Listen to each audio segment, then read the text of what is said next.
Okay, so everybody have a big fat display for 7QP contest 2026. Yep. Yep. Okay, so I'm not going to bore you with all the stuff because I'm only going to go through the highlights because everybody every year has seen this pretty much the um, uh, same program here. But I think everybody knows that, this is basically an 18-hour contest, starts at 6 o'clock in the morning and ends at midnight. So by the time you get to, if you're running um, phone voice, by the time you get to about the 9 or 10 o'clock area, your voice is very, very hoarse. And it's all you can do to take and make contacts out there. So, this is a cool little shot here. This is an aerial view from Google Earth that shows our area here, where you have the big yellow pin there. This is the Walton Lake Snow Park. We're up at about 5,500 feet. You can see to the right of the pin, that's the outhouse, the all important there. And then the one a little bit to the north of that, straight up, that's a warming hut. And that is key to our operations. So it allows us to set up in there, get out of the weather, and have a very nice place. It has a big wood stove in there, big picnic table, and lots of area to take and set up in there. Really nice layout. So let's go ahead and actually, so this year there was what, seven of us? Yeah. So there was Anna, Scott, Paul, Sardi, Ron Post, Mike Shelby, Paul Branfield, and Anthony. So that was the seven operators that we had there that showed things up. Now, on top of that, we had Paul's wife that showed up, and also Ron Post, that is Paul Sardi's wife, showed up, and Ron Post showed up, his wife. And between those two, um, man, we had some good food. I mean, really good food. So in years past, the weather has been rather rude. Fortunately, this year we had really, really nice weather.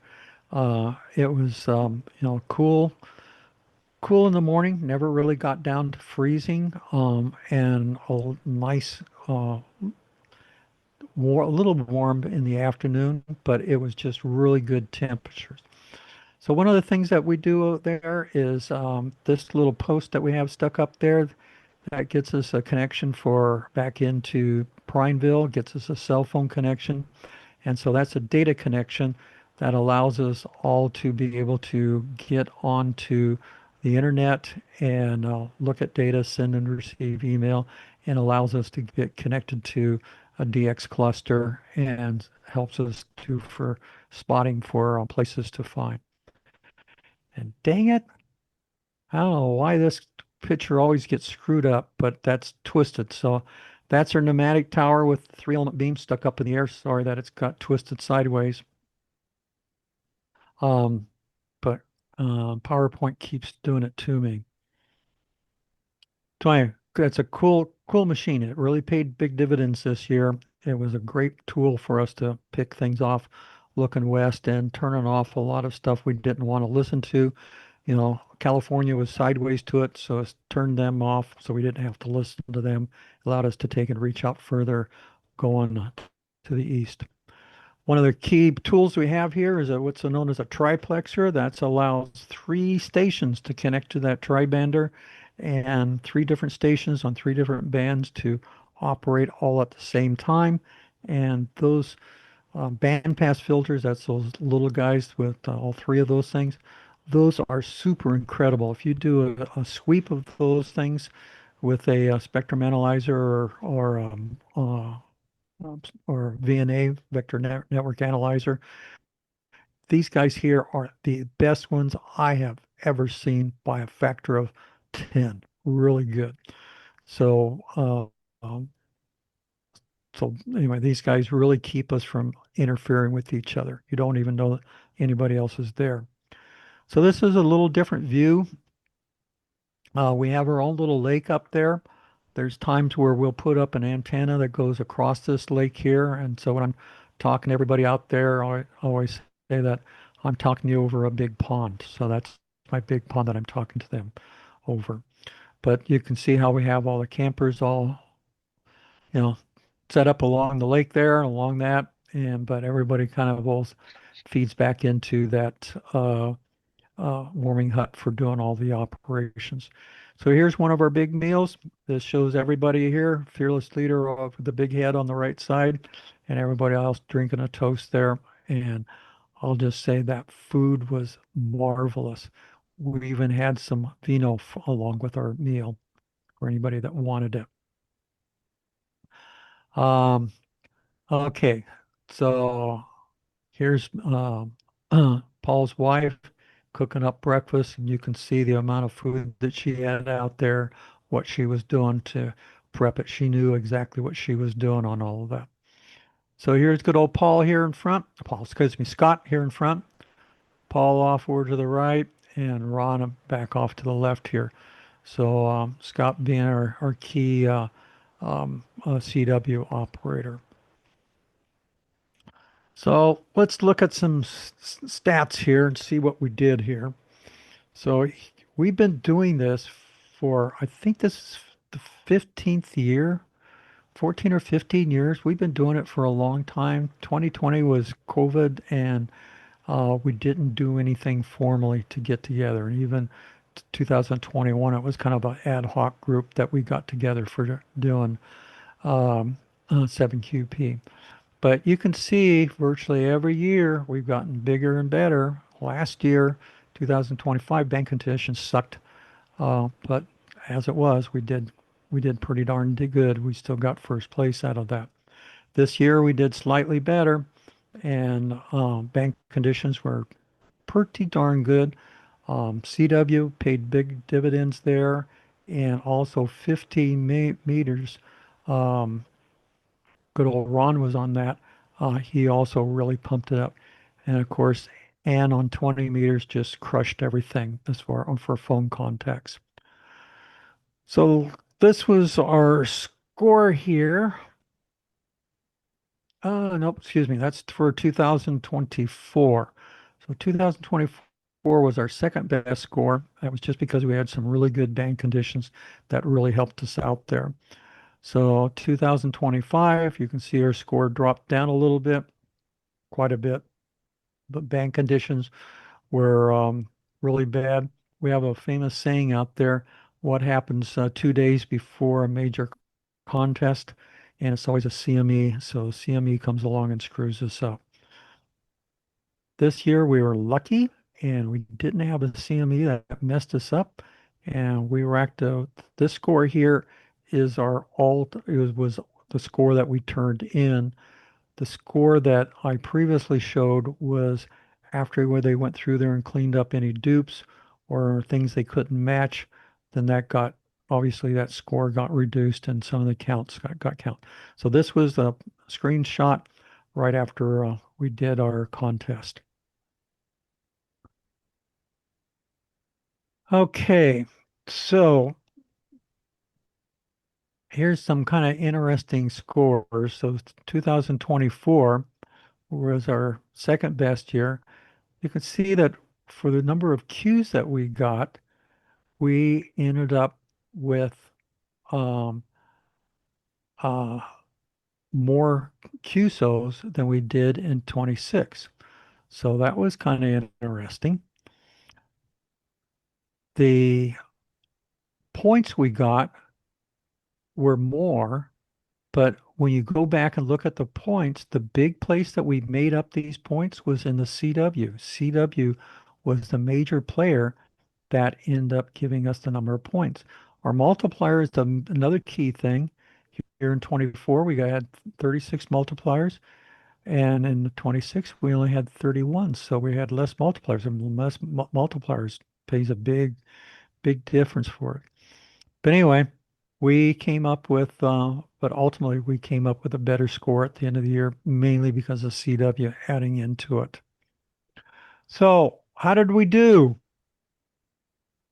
We were on a two-county line. First county was Wheeler County. So, there isn't much for ham radio operators there, so and much competition. So it was pretty easy for us to get first place on Wheeler County. Okay,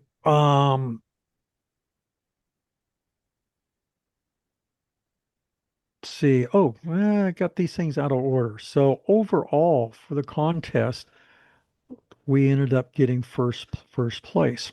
So that was really cool. Huh. There's a slide that's missing here.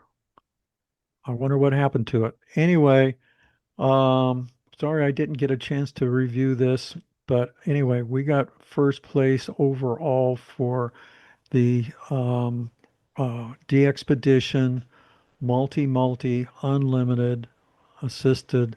We ended up getting first place for everything. So when we take a look at who else we competed with us, I think the closest competitor out there only had 50,000 points, where we had 277,000 points.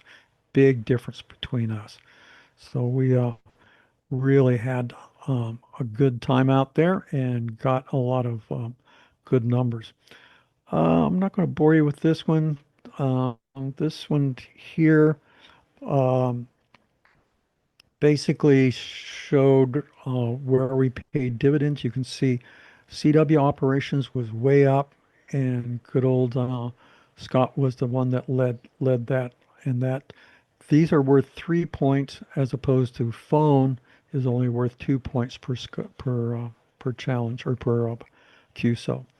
So big difference there. By band.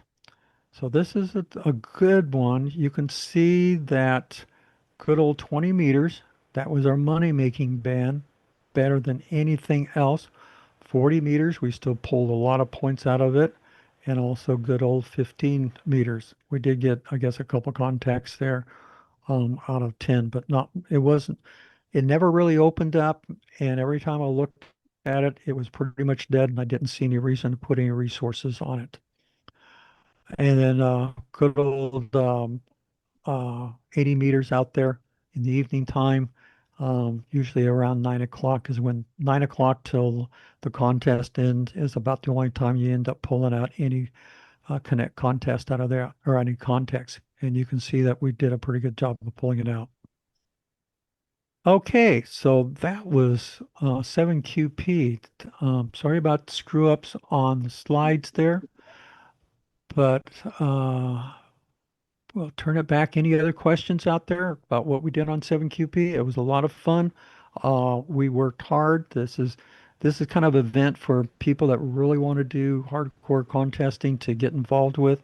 But still, if you're a newbie or just want to stick around, it's a great time. It's a great training ground to see how all of this comes together and what we have to do to make all of this stuff work and work seamlessly.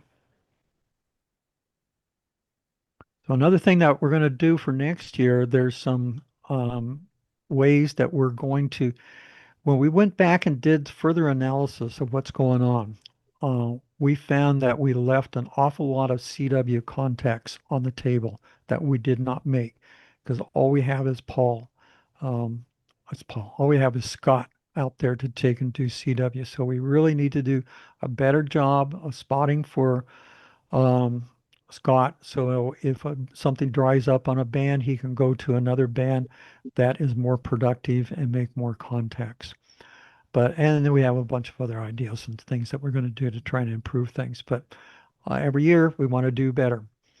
Another interesting thing is that at CPAC this year, I ran into Dick Wolf. He is the big kahuna responsible for running the 7QP contest. And he was very, very enthusiastic. He was really glad to see us and talk to me and let me know that, he considers our group out there on when we do 7QP to be a premier group. We're always doing better. Our points that we earn are always at the top end of all these events that we do there. So he really, really enjoys doing it. But also in kind of cued him into how we do things and what we do there and how we're organized.